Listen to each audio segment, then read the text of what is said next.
The Rambam says that there are two mitzvahs that are part of the rabbinic commandments, the Einon min haminyan, but they are not part of the 613 commandments of the Torah. And one of them is the mitzvah of Megillah. Megillah is one of the 7 mitzvahs of the rabbis. And to understand this mitzvah, and Pshat the Rem is Drur Soid Chassidus.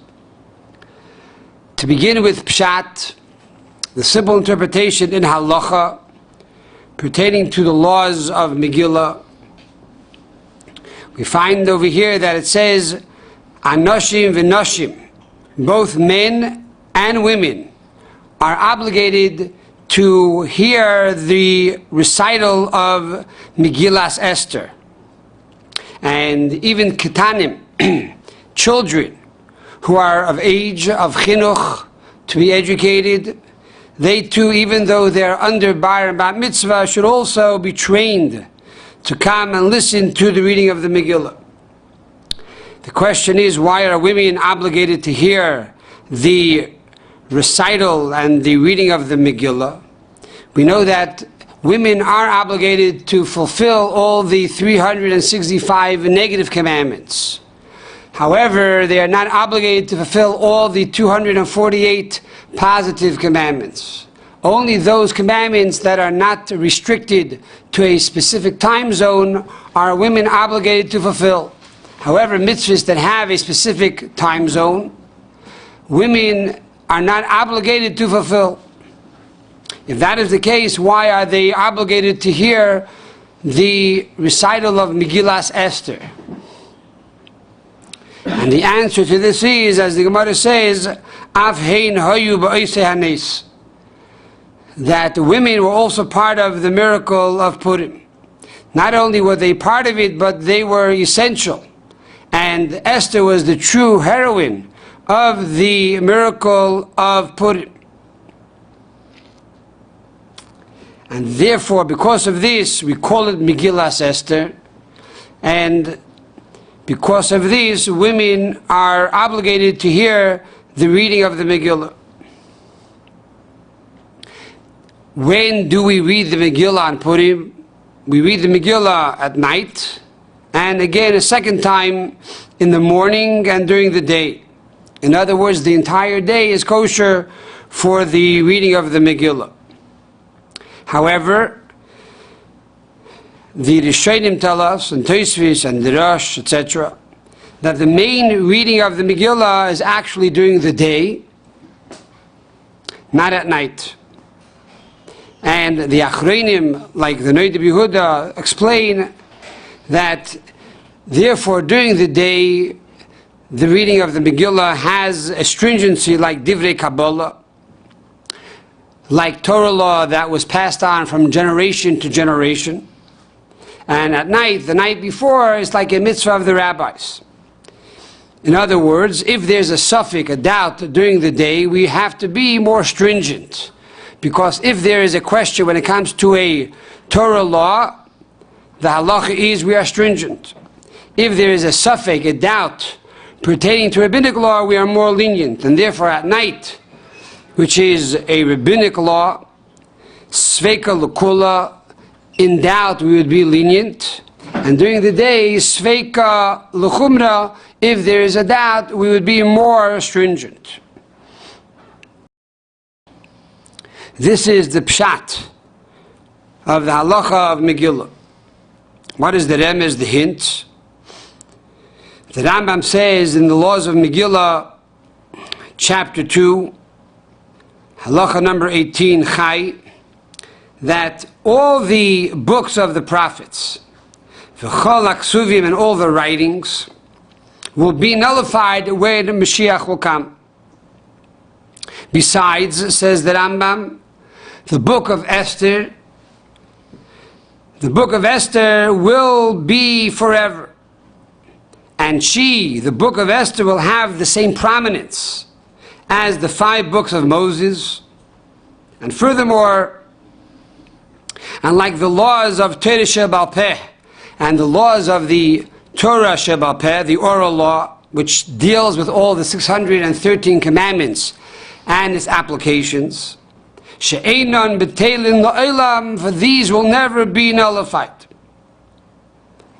And therefore the Rambam goes on to quote from the Megillah of Esther, chapter 9, verse number 28.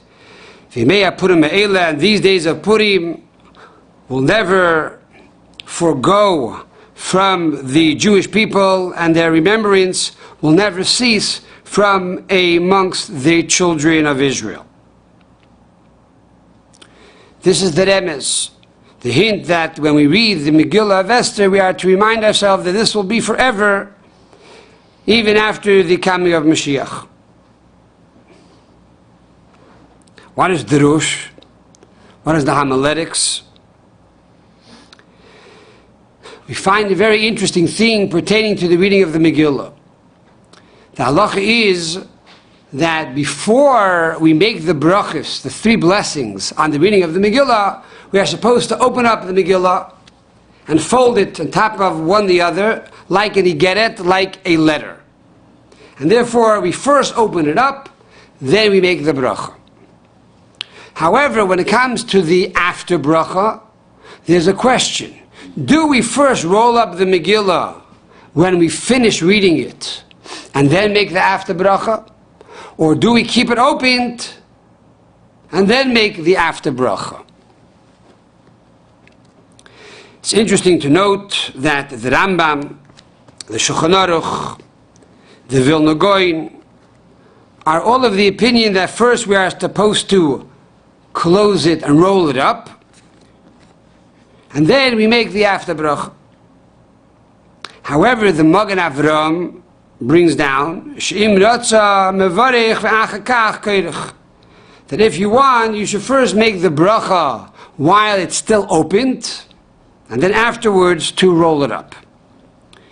The Alter Rebbe in the Siddur seems to follow the opinion of the Magen Avram, and in general it is known that the Alter Rebbe tries to follow the approach of the Magen Avram in halacha.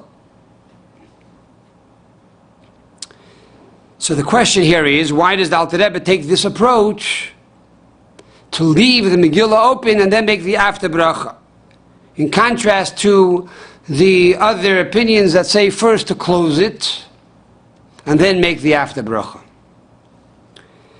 So let us first analyze what is the logic and the reasoning behind the opinion that says first roll it up and then make the after bracha. So there are 3 basic approaches. Number 1 is Genai Megillah Shetiya Menachas Pesucha, that it's really an embarrassment, and it's the opposite of honor to allow the Megillah to be open for no reason. And being that you finish reading the Megillah, you should really close it up. That's one approach. The second approach of why we should close it before we recite the bracha is because the first bracha before the reading is a mitzvah. The bracha that we read at the end is only a minhag. And therefore, to make a discrepancy between a bracha that's a mitzvah and a bracha that's a minhag, we make a hefsek, we make an intermission. And what do we do? We roll up the Megillah to make a distinction between these 2 blessings. The third approach that we find when we read a Torah on Shabbos or Monday and Thursdays, it's customary first to close the Torah, then make the bracha. What is the reason why we close the Torah and then make the bracha? So people should not say that those brachas that you're making on the Torah is actually written in the Torah. So we close the Torah scroll, we make the bracha, and then we open it. We finish the reading, we close it again, we make a bracha again. Why? so that one should not think that these brachos are written inside the Torah scroll. And similarly here, at the end of the reading of the Megillah, we first roll up the Megillah so that one should not think that the final bracha is written inside the Megillah. However, all of these reasons are really incomplete. Why? We'll start with the third answer first and go back to the first. We just said that the reason we should first roll up the Megillah is so that people should not think that the bracha is written inside the Megillah. If that is the case, why then don't we first make the bracha before we read the Megillah and then unroll the Megillah? Yet we first unroll the Megillah and then we make the first bracha. Here too, I should be concerned that people will think perhaps the bracha is written inside the Megillah. And yet we see we're not concerned about that. If that is the case, then why are we concerned at the end? And if we think that we should close it before we make the end bracha, then again, close it before you make the first bracha. The second approach is that we want to make a distinction between a bracha that is a mitzvah and a bracha that is a minhag, a bracha that is a commandment, which is the first bracha, and the final bracha, which is only a custom. We see that in Hallel, that we recite on major holidays, there's a bracha before the Hallel and a bracha after the Hallel. The bracha before the Hallel is a mitzvah. The bracha after the Hallel is only a minhag. Yet we don't make any intermission between the end of the Hallel and the final bracha, which is only a minhag. And similarly, the first opinion that says that it's an embarrassment to have the Megillah open for no reason whatsoever, and being that we finished the reading of the Megillah, we should now close it. Here too is not a problem. Since the bracha is connected with the Megillah itself, it is not an embarrassment for the Megillah. We're not playing cards or baseball while the Megillah is opened. We finish the reading of the Megillah. Now we make a bracha connected with the Megillah. This is similar to the Haftorah that is recited on the Shabbos. The halacha is that we are not supposed to move away the book in which we read the prophets before we finish the after bracha.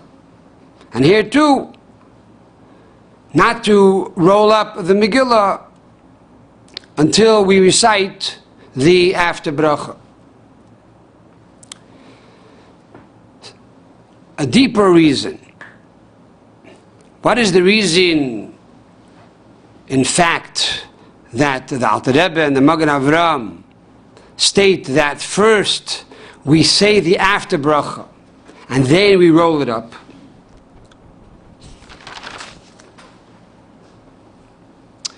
This we will talk about in a few moments when we get to the approach of Chassidus.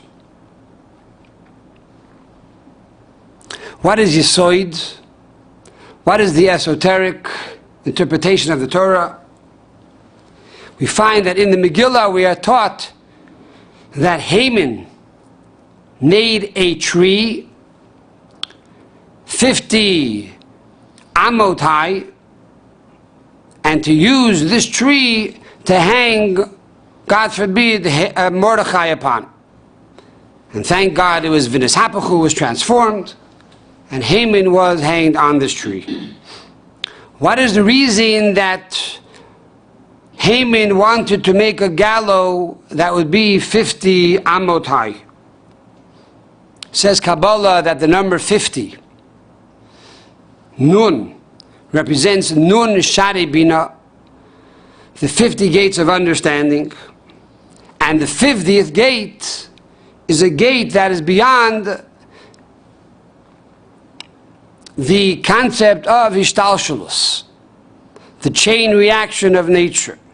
In other words, Haman wanted to go beyond all time and space and beyond the chain reaction of nature. Why?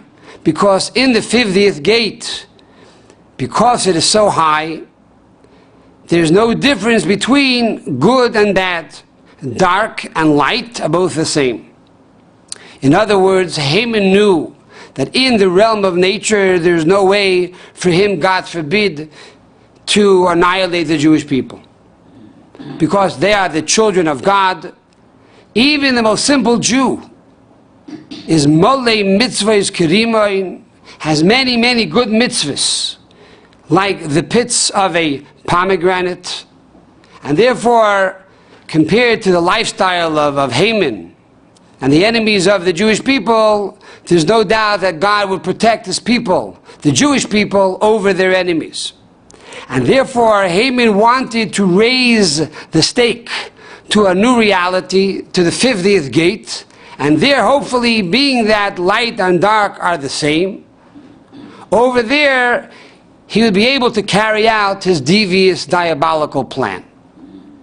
And here, too, was the miracle of Purim, that even on that level, where in truth it could have gone either way, God went clearly and he protected his people Israel and brought them salvation. What does Chassidus say? Chassidus asks the question, why is the name of God not written in the Megillah?